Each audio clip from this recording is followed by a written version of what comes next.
chose. Il est limité. Frère, ma soeur, lorsque tu es vide, regardez, tu peux avoir même un peu de portion du Saint-Esprit à l'intérieur de toi. Et tu vas continuer à faire du bruit. Il y a beaucoup de chrétiens, regarde, ça fait du bruit. Lorsqu'il n'y a rien à l'intérieur, ça fait du bruit. Les païens font beaucoup de bruit spirituellement parce qu'ils sont vides. Ils sont vides. Et toi, tu es chrétien. Et étant chrétien, tu as cette portion à l'intérieur de toi. Regarde, si tu as une petite portion en toi, c'est pas grand chose. Tu vas aussi faire du bruit, regarde. Ça fait du bruit. Malgré qu'il y a la présence du Saint-Esprit en toi, ça fait du bruit. Tu ne sais à rien. Tu ne peux aller nulle part avec ça. Frère, ma soeur, mais lorsque tu es rempli, regarde, lorsqu'on est rempli, ce qui se passe. Lorsque tu es rempli, regarde, tu ne feras plus de bruit. Regarde, tu ne fais plus de bruit. Pourquoi? Parce que tu es rempli.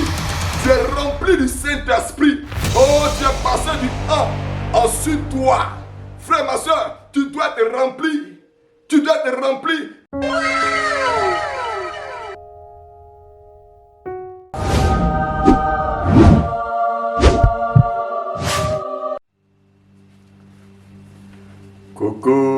Coucou, bienvenue encore sur ma chaîne YouTube TTS.tv. Je suis encore très heureux de vous retrouver encore sur cette fameuse chaîne TTS.tv avec sa fameuse émission, oui, 2AR. Amour original est égal à âme. J'aimerais dire à quelqu'un, si tu aimes le Seigneur Jésus-Christ de Nazareth, tu dois lui gagner une âme. Tout simplement, c'est de là que nous tirons notre slogan Amour original est égal à âme. Alors, si tu n'as pas l'habitude de manifester l'amour original est égal à âme, souviens-toi de l'ordre que le Seigneur Jésus-Christ nous a tous donné en tant que, oui, ses enfants, ses disciples et ses fils. Voilà, peu importe ce que tu peux t'attribuer comme nom. Sache que Jésus a donné un seul mot d'ordre que nous devons tous maintenir dans notre marche chrétienne avec lui. Alors, c'est pourquoi j'aimerais te dire, allez, faites de toutes les nations des disciples, baptisez-les au nom du Père, du Fils et du Saint-Esprit. Alors, le Seigneur t'encourage à faire des disciples, à faire des disciples, à faire des disciples, afin que l'entreprise ne meure pas. Alors, soyez bénis. Alors, aujourd'hui, j'aimerais quand même... j'ai pas pour habitude de faire un enseignement, mais Dieu me fait la grâce aujourd'hui, comme il a posé ce message à mon cœur. Je sais qu'il y a quelqu'un qui a besoin d'entendre ce message, il y a quelqu'un qui a besoin de comprendre ce message. Ce message, il est vraiment long. Si on veut vraiment détailler l'enseignement, je ne pourrais pas tout vraiment détailler, mais aujourd'hui, je vais expliquer déjà un principe qui va permettre à un chrétien de pouvoir croître. Parce que moi aussi dans mes débuts, oui, en tant que chrétien, en tant que né de nouveau, je ne connaissais pas ce principe-là et ça m'a beaucoup créé des problèmes. Ça m'a permis ça m'a permis même de pouvoir rétrograder, revenir encore tout ça. Mais aujourd'hui, par la grâce de Dieu, j'ai compris ce principe et je vais pouvoir partager ce principe avec toi de là où tu es. Donc, je vais essayer d'illustrer un peu ce que je vais dire avec... voilà ces objets qui sont là. Alléluia. Mais bien avant qu'on ne puisse aller plus loin, nous allons élever la voix de toi et moi là où tu es. Nous allons élever la voix, nous allons dire merci au Seigneur. Père, nous te disons merci encore pour ce temps que tu rends possible. Merci pour la vie de chacun de nous ici. Seigneur, je prie que chaque âme qui va réceptionner ce message, Seigneur, soit remplie de toi, soit connectée à toi, afin que, Père, cette âme puisse encore s'élargir, être remplie de toi pleinement, dans le nom puissant de Jésus-Christ de Nazareth. Père, je veux te dire merci dans le nom de Jésus, que moi je diminue et que toi tu croisses et que le message soit plein de toi, afin que les âmes soient totalement restaurées dans le nom de Jésus-Christ que j'ai prié. Amen. Alors, tu dois comprendre que le thème de mon message dans ce jour, j'essaie de me décaler un peu pour que tu puisses voir un peu ce que je vais expliquer, illustrer. Donc le thème de mon message, c'est « Tu as emprisonné le Saint-Esprit ». Ah, celui-là qu'on appelle le roi. tu l'as emprisonné.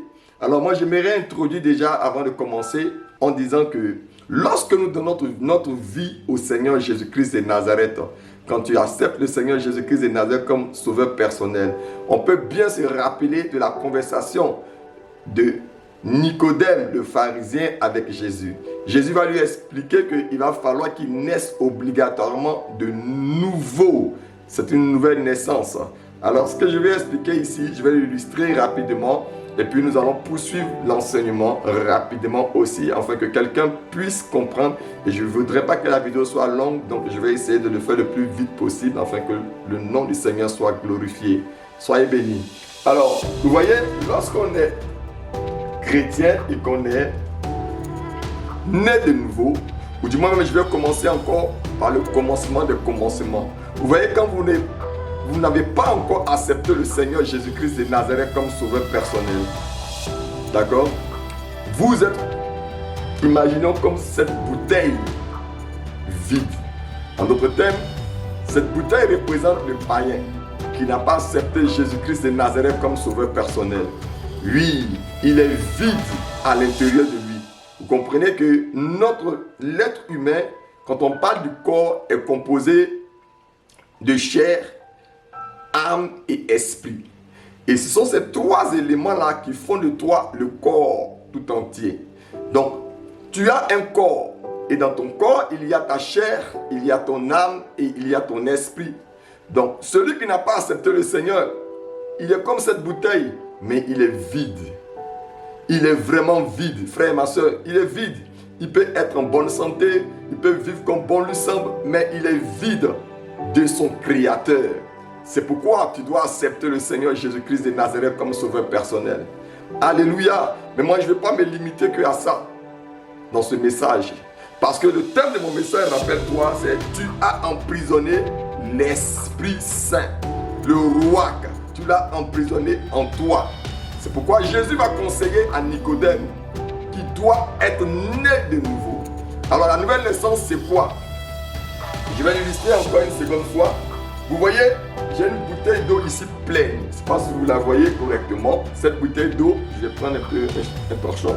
Voilà, cette bouteille d'eau, elle est vraiment pleine. Mais je vais essayer de la vider, ou du moins je vais la vider. Je vais la vider, d'accord? Je vais la vider rapidement. Pour que vous puissiez comprendre.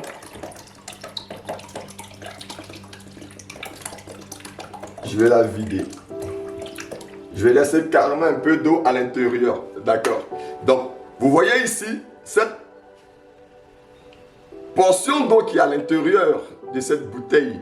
Alléluia. Imaginons que c'était le païen qui était vide et maintenant cette portion d'eau qui est à l'intérieur, c'est comme si tu as accepté le Seigneur Jésus-Christ de Nazareth comme sauveur personnel.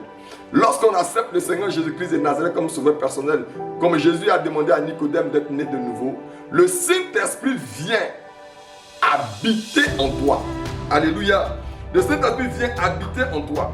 Et lorsqu'il vient habiter en toi, rappelle-toi que j'ai dit tout à l'heure que notre corps est composé de chair, âme et esprit. Donc si j'ai accepté le Seigneur Jésus-Christ de Nazareth comme sauveur personnel et que je suis né de nouveau, le Saint-Esprit vient s'installer dans mon esprit. Alléluia. Lorsqu'il vient s'installer dans mon esprit, imaginons qu'il vient comme cette petite portion d'eau à l'intérieur de nous. Il ne peut pas remplir cette bouteille parce qu'il n'a pas la capacité de le faire totalement si toi tu ne t'élargis pas.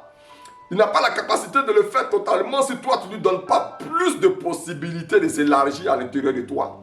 Et tout ça c'est un travail, c'est un long travail. Et au fur et à mesure que tu t'élargis, au fur et à mesure que tu décides de faire des sacrifices, au fur et à mesure que tu décides de passer à des niveaux supérieurs, le Saint-Esprit va passer de cette petite portion à venir à une autre dimension à l'intérieur de toi. C'est pourquoi ce message, vous allez voir que lorsqu'on accepte le Seigneur Jésus-Christ, rappelez qu'il vient habiter en nous. Vous allez lire dans le livre de... Vous pouvez lire dans le livre de 1 Corinthiens 6, verset 19. Lorsqu'on fait la lecture, le Seigneur dit, ne savez-vous pas que votre corps est le temple du Saint-Esprit qui est en vous. Donc, soulignez le mot en vous. Donc, si j'accepte le Seigneur Jésus-Christ de Nazareth comme sauveur personnel, il vient habiter en moi. Et ce en moi là, ça représente cette petite portion. Et ce en moi là, il vient habiter dans ton esprit. Parce qu'il y a ton esprit, dont j'ai parlé tout à l'heure, et il y a le Saint-Esprit, qui sont deux choses différentes. Donc si je suis né de nouveau, le Saint-Esprit vient habiter dans mon esprit. Et il n'a pas encore action ou possibilité de dominer mon âme. Donc au fur et à mesure que je vais avancer avec le Seigneur va commencer à s'élargir parce que je lui donne la possibilité de s'élargir. Alléluia. C'est pourquoi, frère et ma soeur, si tu m'entends de là où tu es, tu ne dois pas être vide. Parce qu'après le premier niveau du 1, il y a le deuxième niveau qu'on appelle le sur. Alléluia. Frère, et le plus haut niveau, c'est le avec. Mais moi, je ne vais pas aller jusqu'à là-bas. Je vais me limiter au 1 et au sur. Parce que j'aimerais dire à quelqu'un qui est né de nouveau, qui a accepté le Seigneur Jésus-Christ de Nazareth comme sauveur personnel. Ça fait 5 ans que tu es chrétien. Ça fait 10 ans que tu es chrétien. Ça fait des années que tu es chrétien. Et tu as même des postes à l'église. Mais tu as encore le Saint-Esprit en toi.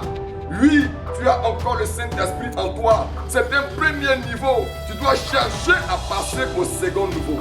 Si tu m'entends de là où tu es, je vais dire à quelqu'un, de là où tu es, tu dois passer à un autre niveau. C'est pourquoi dans le livre de Luc, lorsqu'on lit dans le livre de Luc 4, verset 18, le Seigneur dit que l'Esprit du Seigneur est sur moi. Alléluia, le sur moi représente ton âme. Donc, tant qu'il est en toi, dans ton esprit, il ne peut pas agir, il ne peut pas se manifester, il ne peut pas avoir plus d'action que le 1. Pour qu'il puisse avoir plus d'action, il va falloir que tu t'élargisses dans ta relation avec lui.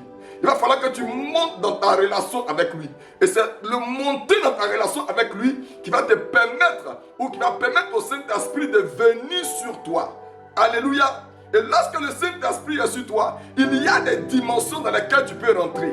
Oh, j'aimerais dire à quelqu'un, regardez, le Saint-Esprit est un esprit qui n'aime pas être statique, qui n'aime pas être enfermé. Mais toi, depuis que tu es chrétien, le Saint-Esprit est en toi et tu l'as enfermé dans ton esprit.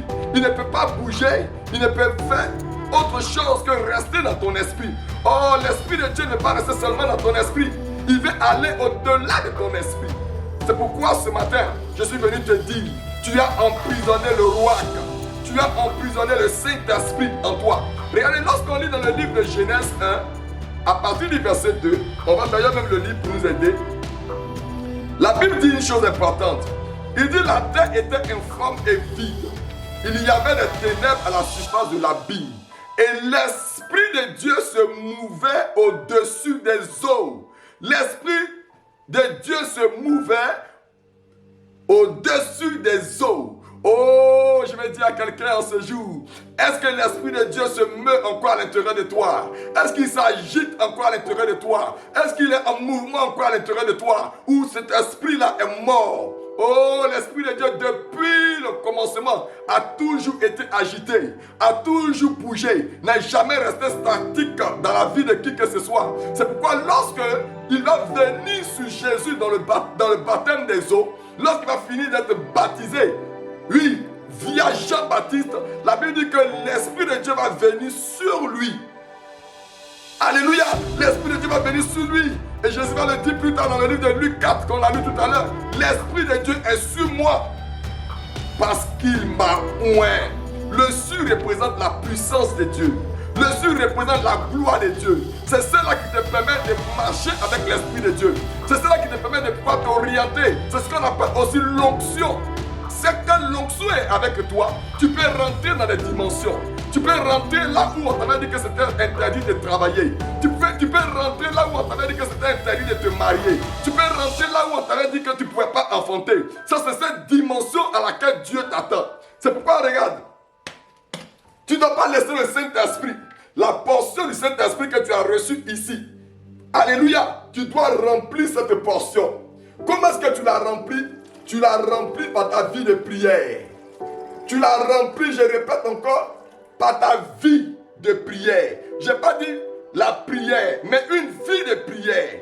C'est de cette vie de prière dont je vais te parler. Oui, tu dois avoir une vie de prière qui est programmée tous les jours, toutes les semaines, tous les mois. Une relation qui permet au Saint-Esprit de pouvoir se mouvoir à l'intérieur de toi, s'activer à l'intérieur de toi. Saint-Esprit, tu ne dois pas le laisser à ce niveau, cette petite portion. Ça fait longtemps que le Saint-Esprit, depuis la création, la Bible dit que il était en train de se mouvoir. Il était en train de planer au-dessus des eaux. C'est pourquoi là où il y a de l'eau, là où il y a la présence de Dieu, le Saint-Esprit se meut à l'intérieur de toi. Parce que toi-même à l'intérieur de toi, le corps humain est composé d'eau. Oui, je te dis la vérité, le corps humain est composé d'eau. Donc tu ne peux pas permettre que le Saint-Esprit soit à l'intérieur de toi et il ne se meut pas, il ne bouge pas, il n'est pas actif à l'intérieur de toi. Ce n'est pas une bonne chose. Tu dois croître. Tu dois croître. Regarde frère, ce que j'explique ici, la bouteille d'eau doit être remplie. Elle doit être remplie. Alléluia, elle doit être remplie. Et si elle est remplie, tu vas voir qu'à un moment donné, elle va commencer à déborder. Elle va commencer à déborder parce que l'Esprit de Dieu est sur toi. Alléluia. Frère, ma soeur, je vais t'expliquer quelque chose pour que tu comprennes. Le roi qu'on appelle le Saint-Esprit, c'est une force qui bouge. Lorsqu'on parle de roi, on parle de la force qui bouge. On parle de la force qui se déplace. On parle de ce qui s'agite. Alléluia. Le Saint-Esprit n'aime pas être statique. Lui, il est en toi depuis des années. Tu es né de nouveau, mais il est en toi. Il ne bouge pas, il ne fait rien, il n'avance pas. Frère, ma soeur, je dire à quelqu'un, l'Esprit Saint veut se mouvoir à l'intérieur de toi. Dès la création, on le voit se mouvoir au-dessus des eaux. Je l'ai lu ce texte encore, de Genèse 1, verset 2. Oui, lorsque le Saint-Esprit se met à l'intérieur de toi, il te conduit dans tous les domaines. Il te conduit dans ton voyage. Il te conduit dans ton mariage. Il te conduit dans tes finances. Il te conduit dans ton ministère. Il te conduit dans ta guérison. Il te conduit, oui. Frère, partout là où tu ne peux imaginer. Avec lui, tu commenceras à faire des exploits parce qu'il a commencé à se mouvoir à l'intérieur de toi. Frère, ma soeur, mais toi, tu l'as emprisonné. Tu l'as emprisonné dans ton esprit et il est inactif. J'aimerais t'encourager. Jésus n'a pas resté inactif après être sorti du Jourdain. Après être sorti du Jourdain, il a reçu l'Esprit sur lui. Oui, et comment l'a-t-il gardé actif? Frère, comment est-ce que Jésus a gardé l'Esprit actif? Je vais le répéter encore. Lorsqu'on lit dans le livre de Luc 22, verset 39 à 40, vous allez voir que la Bible dit, après être sorti, il alla selon sa coutume à la montagne des Oliviers. Ses disciples le suivirent. Lorsqu'il fut arrivé dans ce lieu, il leur dit, priez, afin que vous ne tombiez pas en tentation. J'aimerais dire à quelqu'un, la vie de prière va permettre au Saint-Esprit de s'élargir en toi. Parce que si tu ne pries pas, tu seras en tentation. Si tu ne pries pas, tu seras en tentation et si tu es sous tentation, tu vas tomber. Ce n'est pas ta prière qui t'empêche de tomber, mais c'est ta vie de prière qui t'empêche de tomber. C'est ta vie de jeûne qui t'empêche de tomber. C'est l'obéissance active au Saint-Esprit dans ta vie qui t'empêche de tomber. J'aimerais dire à quelqu'un, l'Esprit sur toi est égal à la puissance. L'Esprit sur toi est égal à la puissance. Quand l'Esprit passe de toi, oui, sur toi, tu n'as pas entendu, je vais répondre encore. Quand l'Esprit de Dieu passe en toi, sur toi, tu deviens une force. Une force pour ceux qui sont autour de toi. Tu deviens une force pour ceux qui sont autour de toi. Tu deviens un feu pour ceux qui sont autour de toi. Tu deviens une action pour ceux qui sont autour de toi. C'est alors que tu peux, ma soeur, je te dis la vérité, guérir les malades. C'est alors que tu peux délivrer les captifs. C'est alors que tu peux commencer à prophétiser. C'est alors que tu peux commencer à manifester les dons spirituels. Oh, je le dis encore, je le répète encore et je persiste. Luc 4, verset 18. Oh, nous le confirmons. L'Esprit du Seigneur est sur moi parce qu'il m'a point, oui, pour annoncer la bonne nouvelle, pour guérir les captifs, pour libérer les malades, pour libérer ceux qui sont emprisonnés. Frère, ma soeur, il y a des prisonniers autour de toi que tu ne peux pas libérer. Tant que l'Esprit de Dieu est en toi, il ne peut pas faire grand chose. Il est limité. Frère, ma soeur, lorsque tu es vide, regardez, tu peux avoir même un peu de portion du Saint-Esprit à l'intérieur de toi. Et tu vas continuer à faire du bruit. Il y a beaucoup de chrétiens, regarde, ça fait du bruit. Lorsqu'il n'y a rien à l'intérieur, ça fait du bruit. Les païens font beaucoup de bruit spirituellement parce qu'ils sont vides. Ils sont vides. Et toi, tu es chrétien. Et étant chrétien, tu as cette portion à l'intérieur de toi. Regarde, si tu as une petite portion en toi, c'est pas grand chose. Tu vas aussi faire du bruit, regarde. Ça fait du bruit. Malgré qu'il y a la présence du Saint-Esprit en toi, ça fait du bruit. Tu ne sais à rien. Tu ne peux aller nulle part avec ça. Frère, ma soeur, mais lorsque tu es rempli, regarde, lorsqu'on est rempli, ce qui se passe. Lorsqu'on est rempli dans le Seigneur, sois rempli, ma soeur. Sois rempli, mon frère. Vous verrez la différence lorsqu'on est rempli.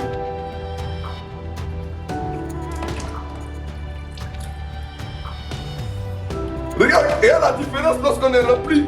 Lorsque tu es rempli, regarde, tu ne feras plus de bruit. Regarde, tu ne fais plus de bruit. Pourquoi? Parce que tu es rempli.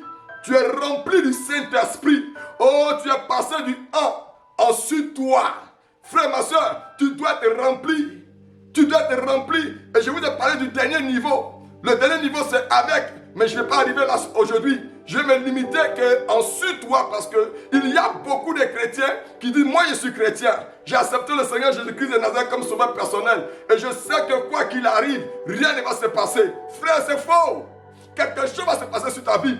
Quelque chose ne peut pas bouger dans ta vie. Il y a des esprits de mort. Il y a la sorcellerie qui va te dominer. Il y a des choses que tu ne peux pas sauter dans ta vie. Pourquoi? Parce que tu es vide. Tu fais du bruit pour rien. Alléluia. Tu fais du bruit. Tu es à peu près, ou je dirais même égal au païen. Malgré qu'il y a le Saint-Esprit en toi, tu es égal presque même au païen. Tu fais du bruit comme lui. Frère, ma soeur, si je suis plein, regardez, j'ai cette bouteille pleine comme le Saint-Esprit. Je peux me promener avec, je peux le boire toute la journée. Je suis plein de lui. Et je me recharge. Pourquoi? Parce que j'ai une vie de prière. Je me recharge à chaque fois que je puise à l'intérieur de lui. Frère, ma soeur, il me recharge. Il me recharge. Est-ce que tu es rechargé du Saint-Esprit? Tu as été plein cette semaine de la présence de Dieu? Est-ce que tu as été plein de la présence du Saint-Esprit? J'aimerais dire à quelqu'un, ma soeur, regarde l'exemple du ventilateur. Lorsque le ventilateur n'est pas allumé, oh, il n'y a pas d'air. Lorsqu'il n'est pas allumé, il est presque inutile. De même, tu as le Saint-Esprit en toi, mais si tu ne l'actives pas, par la prière, oh, il ne soufflera pas dans ta vie. Oh, si tu ne l'actives pas, oh, mais toi, tu n'as pas besoin de cette portion, parce qu'il y a cette eau à l'intérieur de toi. L'eau est l'image du Saint-Esprit. L'eau est l'image du Saint-Esprit. Et pour que le Saint-Esprit puisse bouger à l'intérieur de toi, tu dois avoir une relation avec le Saint-Esprit. Tu dois accepter le Seigneur Jésus-Christ de Nazareth comme sauveur personnel. Cette eau n'avait pas beaucoup d'anges qui montaient et qui descendaient. Lorsque vous lisez le livre de Jean encore, la Bible nous dit que Jésus va parler un jour à Nathanaël. Il va dire à Nathanaël, désormais, vous verrez des anges monter et descendre sur les fils de l'homme, ou bien sur le fils de l'homme. Frère, ma soeur, si tu es fils de l'homme, si tu es fils de l'homme, les anges vont monter et descendre. Oui, ils ne descendront pas seulement une seule fois, comme à la piscine de Bethesda, mais ils pourront monter tous les jours. Ils pourront monter tous les jours et descendre, parce que tu as une vie de prière, parce que tu as une vie de jeûne, parce que tu as une vie d'intercession, parce que tu manifestes l'amour, parce que tu vis dans la sanctification, tu as la paix du cœur et le Saint-Esprit se met à l'intérieur de toi parce que tu lui donnes cette possibilité. Tu lui donnes cette possibilité parce que tu t'es élargi dans ta relation avec lui. Oh, j'aimerais dire à quelqu'un de là où tu es, si tu m'entends ma soeur, si tu m'entends mon frère, Jésus-Christ de Nazareth veut que tu t'élargisses. Ne reste pas dans le 1. Ne reste pas dans le 1. Tu es né de nouveau. L'Esprit de Dieu est en toi comme cette petite portion dont j'ai expliqué. Tu as besoin d'être rempli le lundi. Tu as besoin d'être rempli le mardi. Tu as besoin d'être rempli le mercredi. Tu dois avoir un programme 7 jours sur 7. 24 heures sur 24. C'est pourquoi la Bible dit que veillez et priez. Ce n'est pas seulement que le lundi que tu dois veiller. Ce n'est pas seulement que le mardi que tu dois veiller. C'est 7 jours sur 7. 24 heures sur 24. Frère, tu as besoin de rester à ton poste. Tu as besoin de rester à ton poste pour que tu sois rempli. Oh, si je suis rempli et que je suis en train de marcher dans la journée, dans la semaine, j'ai tout ce que je suis en train de faire dans le mois. Comme je vous ai expliqué, cette bouteille d'eau, elle est pleine. Je peux boire si j'ai soif. Oh, je peux boire à n'importe quel moment. Et lorsque je bois, elle se renouvelle. Parce que je suis une source, j'ai la source à l'intérieur de moi. Je n'ai pas besoin d'attendre 38 ans. Je n'ai pas besoin d'attendre 38 ans pour être oint. Je n'ai pas besoin d'attendre 38 ans pour être restauré. Oh, ce malade a attendu 38 ans parce qu'il ne pouvait rien faire. Parce qu'il n'y avait pas encore le Saint-Esprit. Mais toi, tu as le Saint-Esprit. Tu n'es pas obligé d'attendre 38 ans pour être rempli. Tu n'as pas besoin d'attendre 38 ans pour être loin de la présence de Dieu. L'onction demande de payer. L'onction demande d'avoir de faire des sacrifices. L'onction demande d'être diligent. Est-ce que tu es diligent dans ta relation avec le Saint-Esprit? Oh, ce lundi, est-ce que tu as commencé à prier? Ce mardi, est-ce que tu as commencé à prier? Ce mercredi, est-ce que tu as commencé à suivre ton programme comme il se doit? Jusqu'au dimanche, est-ce que tu as commencé à mettre des temps de jeûne en place? Est-ce que tu as commencé à marcher avec le Seigneur avec des principes? Oh, je vais t'encourager. Ne garde pas le Saint-Esprit enfermé comme un prisonnier en toi. Il n'est pas ton prisonnier. Oh, je te dis la vérité. Le Saint-Esprit n'est pas ton prisonnier. Il n'est pas ton prisonnier. Il n'est pas ton prisonnier. Tu dois le sortir de là où il est. Élargis-le. Tu dois prendre le contrôle de ton corps et non le contrôle de ton esprit. Oh, tu n'as pas entendu, je vais répéter encore. Tu dois prendre le contrôle de ton corps. Ton corps représente ta chair, ton âme et ton esprit. Mais toi, tu lui as simplement donné seulement ton esprit. Il a le contrôle de ton esprit, mais il n'a pas le contrôle de ton âme. Il a le contrôle de ton esprit, mais il n'a pas le contrôle de ta chair. Il doit avoir le contrôle de tout ton être entier. Mais cela demande de mettre en place un programme. Cela te demande de mettre en place des temps de relation avec lui réguliers. Frère, ma soeur, parce que tu dois comprendre que Jésus va dire encore à ses disciples, priez, priez. Parce que lorsque vous priez, la prière donne la force. Vous aurez la force pour lutter contre les œuvres de ténèbres. La prière donne la force. Vous aurez la force pour lutter, pour résister au diable. C'est pourquoi Jésus, il dit, soumettez-vous à Dieu et résister au diable. Tu vas résister au diable comme si tu n'as pas de force. Tu vas résister au diable comme si tu n'as pas de force. La prière donne la force. Ta relation avec le Saint-Esprit te donnera la force. Tes temps d'intercession te donneront la force. L'amour et la sanctification que tu manifestes te donneront la force de pouvoir agir, de pouvoir te comporter comme un véritable chrétien. Parce que lorsqu'on te regarde, oui, tu es chrétien. Oui, tu vas à l'église. Oui, tu es responsable même à l'église. Oui, tu fais beaucoup d'activités à l'église. Tu ne manques rien à l'église. Mais ma soeur, tu fais beaucoup de bruit. Parce que le Saint-Esprit n'est pas sur toi. Il est simplement en toi. C'est comme cette bouteille que je t'ai montré. Il a juste la petite portion à l'intérieur de toi. Avec beaucoup de bruit. Les gens ne peuvent pas dire que tu es chrétien. Mais lorsque tu passes à un second niveau, le niveau de sur toi, les gens vont commencer à tester. Celle-là, c'est une chrétienne. Oui, j'ai connu des chrétiens, mais toi, tu es véritablement chrétienne. C'est pourquoi j'aimerais dire à quelqu'un, je vais m'arrêter là, mon message tire à sa fin. J'aimerais dire, laisse-le bouger, laisse-le agir en toi, laisse-le s'agiter en toi, laisse-le se manifester en toi. Ainsi, il te donnera des orientations et tu pourras faire des miracles. Tu pourras guérir, restaurer et voir des percées dans ta vie et même dans la vie de tes enfants, dans ton mariage, dans tes activités, dans tes finances, dans tout ce que tu commenceras à faire. Tu vas commencer à le voir, avoir la force. Des temps qui vont te permettre d'intercéder pour pouvoir résister au diable. Des temps que tu mets en place pour vivre dans la sanctification. Des principes que tu auras pour vivre dans la sanctification. Vivre dans la paix, afin que tu puisses résister au diable. Père, frère, ma soeur, je te dis la vérité, tu en as besoin. Tu en as besoin, tu dois te connecter à cela. Tu dois permettre au Seigneur de s'élargir à l'intérieur de toi, afin que le volume qu'il va avoir en toi va te permettre de dominer ton mariage, de dominer ton caractère, de dominer encore, oui, de dominer encore, oui, toutes les choses qui t'empêchaient de t'élargir, tu vas les dominer dans le nom puissant de Jésus. Je vais élever la voix de là où tu es, tu vas poser la main sur ton cœur, tu vas dire Saint-Esprit de Dieu. Je refuse de t'emprisonner désormais. Ça fait longtemps que j'étais emprisonné. Oh, je t'ai gardé en moi, en croyant que tu étais totalement en moi. Mais au travers de ce message, j'ai compris que tu es seulement en moi, mais tu n'es pas sur moi. Oh, à partir de ce message, Saint-Esprit, je prie que lorsque quelqu'un sera en train de prier avec moi, lorsque quelqu'un sera en train de poser la main sur sa poitrine maintenant, Père, je prie que, Père, là où tu étais, qu'il prenne la décision de s'élargir et que tu le visites maintenant, pendant que ses mains sont posées, qu'une onction tombe sur lui, Seigneur, afin qu'il comprenne que, Père, il y a ceux qui ont l'esprit sur toi et il y a ceux qui ont l'esprit avec toi. Saint-Esprit, qu'il comprenne que, Père, tu n'es pas seulement sur moi, mais tu es aussi avec moi. Que l'onction le touche, que l'onction le touche, et que là où tu avais emprisonné, qu'il enlève ses cordes, qu'il ouvre la prison, qu'il s'élargisse, afin que, Père, toi aussi tu puisses le poindre, afin qu'il soit aussi capable de prier pour quelqu'un d'autre, afin qu'il soit capable aussi, Seigneur Père, de manifester la vie chrétienne.